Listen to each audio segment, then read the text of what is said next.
When we talk about the end of an era, we are not speaking in abstract poetry. We are looking at the lived reality of millions who find themselves trapped in a system that promised prosperity but now delivers uncertainty. For decades, capitalism presented itself as the great engine of progress, lifting societies out of scarcity and pushing technology forward. But every engine, no matter how powerful, begins to show wear and tear, and capitalism is no exception.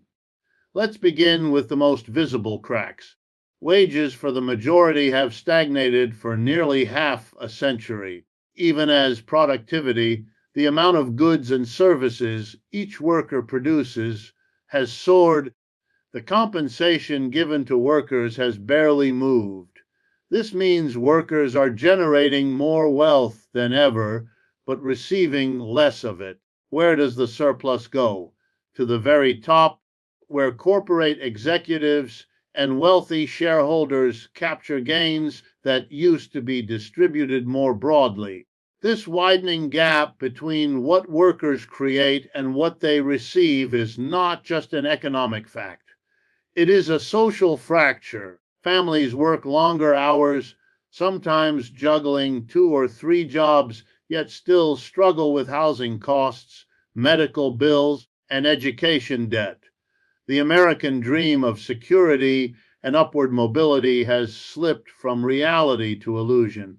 The middle class, once the pride of capitalism, is shrinking before our eyes. Meanwhile, businesses chase profit in ever riskier ways.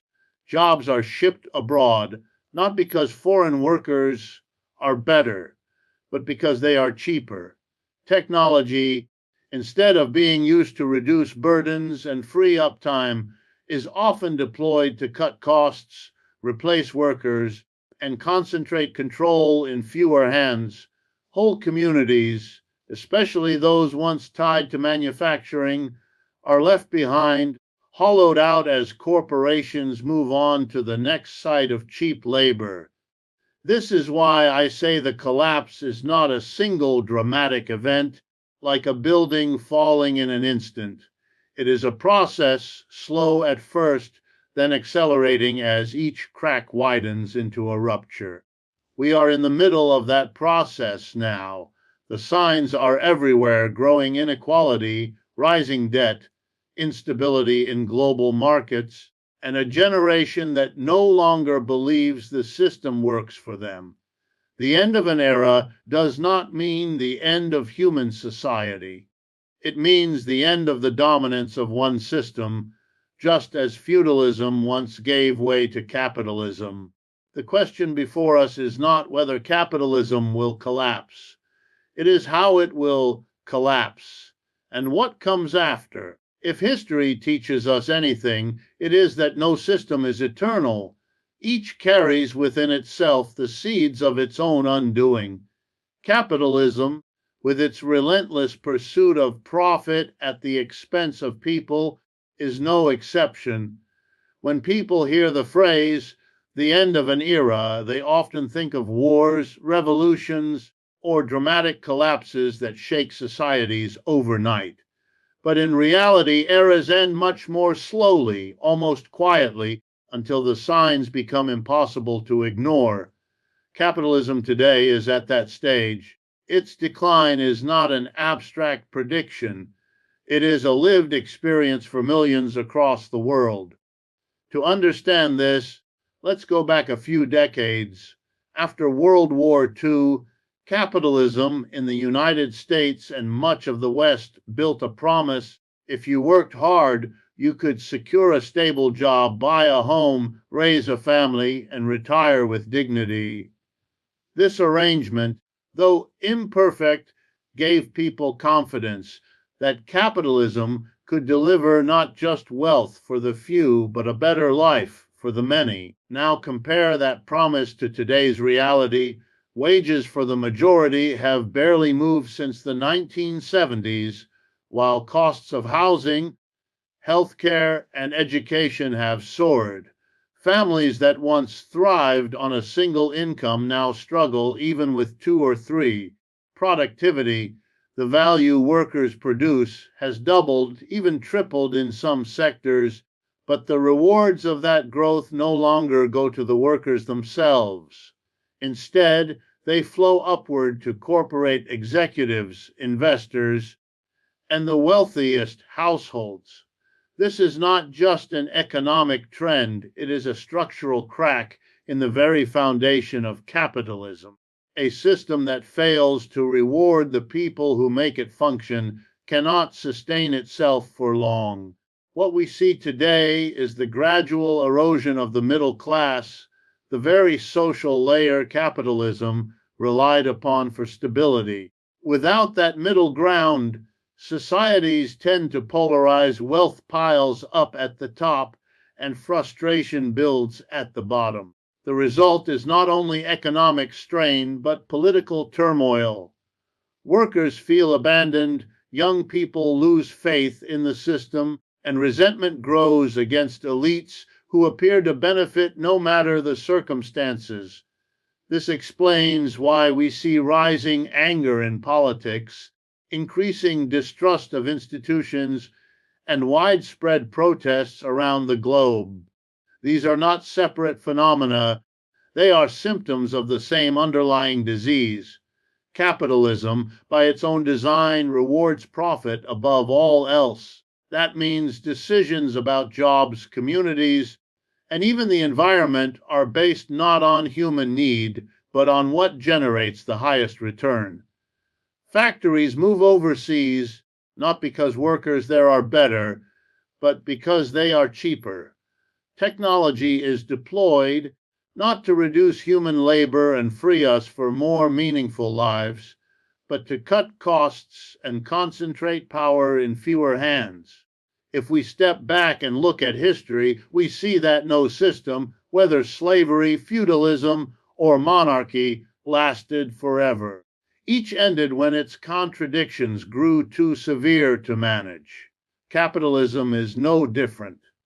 The cracks are already visible, and they are widening. We are not witnessing the sudden collapse of a building, but the steady weakening of its structure. And when enough pressure builds, the fall will seem inevitable. The end of this era is not a matter of if, but when. The question that remains is what will replace it, and whether we collectively will build something better. One of the defining features of capitalism has always been its promise of endless growth. Year after year, quarter after quarter, businesses, governments, and investors measure success by how much the economy grew. Growth became not just an economic indicator, but a cultural obsession. The assumption was simple: if the economy keeps expanding, everyone will eventually benefit. But here is the uncomfortable truth: endless growth is an illusion. On a planet with finite resources, in societies with human limits, growth cannot go on forever. And yet capitalism is built on precisely that assumption. If growth slows or stops, the system stumbles into crisis. This dependency makes capitalism both fragile and unsustainable. Think about it in everyday terms. For decades, corporations chased expansion at any cost. If profits stagnated in one place, they looked elsewhere. First, they expanded across regions, then across nations, and eventually across the entire globe.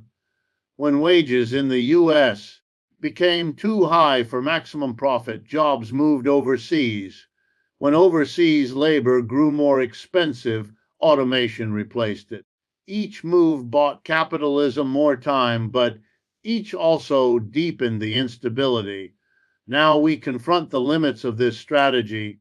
The global economy is more interconnected than ever, which means shocks in one place ripple everywhere.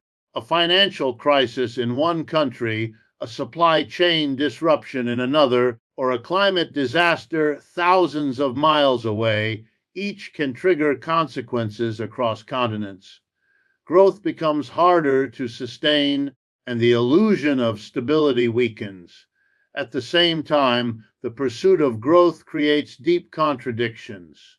To maximize profit, companies cut corners, underpay workers, and exploit natural resources. The results are visible environmental destruction, rising inequality, and a workforce stretched to its breaking point. Instead of prosperity spreading outward, wealth concentrates upward. Growth exists, but it is captured by a shrinking elite. For ordinary people, the promise of growth has turned into disappointment. We are told that higher stock market values represent progress, but most people own little or no stock. We are told that economic expansion creates jobs, but many of those jobs are insecure, underpaid, and lack benefits. Growth is celebrated in headlines, but in daily life, people feel more strain, not less. History gives us perspective here. Feudalism, too, once promised stability through land and loyalty. It lasted for centuries, but eventually its rigid structure could not adapt to new realities.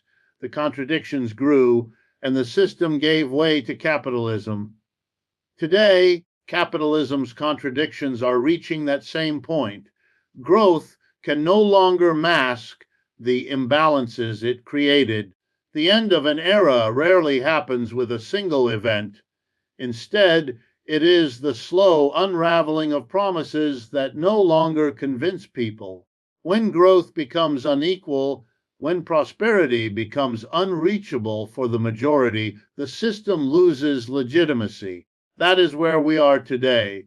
So when we hear leaders, economists, and corporations talk about getting back to growth, we should pause. Growth is not the solution to capitalism's crisis.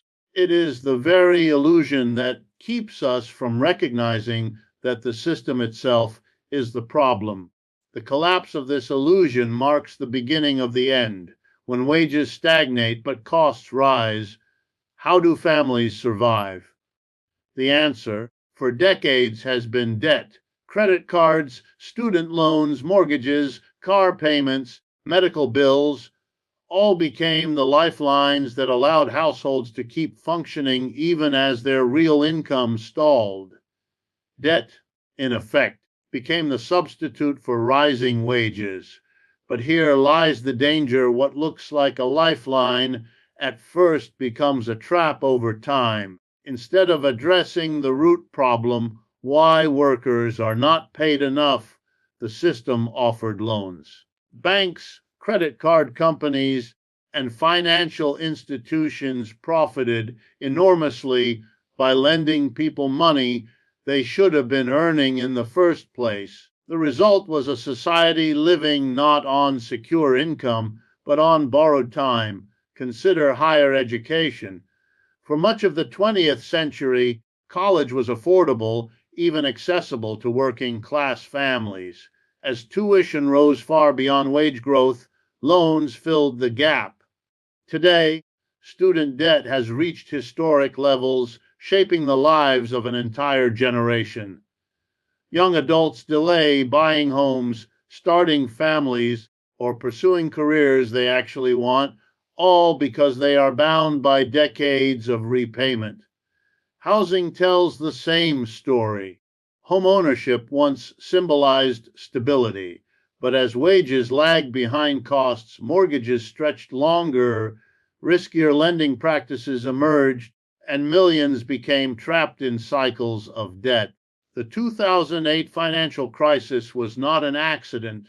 It was the inevitable result of a system addicted to lending as a substitute for fair wages. Medical debt is another stark example, especially in the United States.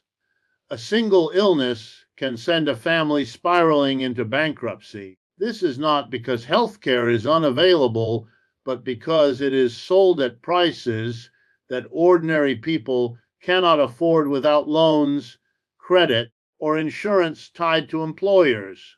In other words, health itself becomes entangled in debt. From the perspective of capitalism, this arrangement is rational. Lending is profitable. Interest payments generate revenue for banks and investors. For decades, finance became the fastest growing sector of the economy, not because it produced goods or services, but because it turned debt into an endless stream of income. The irony is striking: workers borrow to survive, and the money they pay back in interest flows upward to the very elites who denied them higher wages in the first place. But debt has limits. There comes a point when households cannot borrow more, when repayments choke consumption, and when defaults rise. We have already seen glimpses of this: student loan crises, housing crashes, credit bubbles.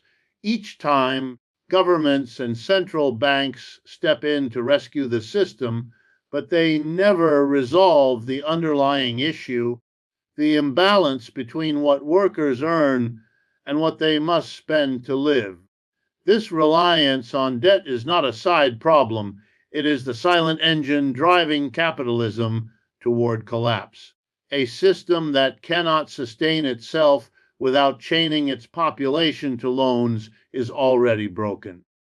It is like patching a crumbling wall with tape. Eventually, the weight becomes too great and the structure gives way.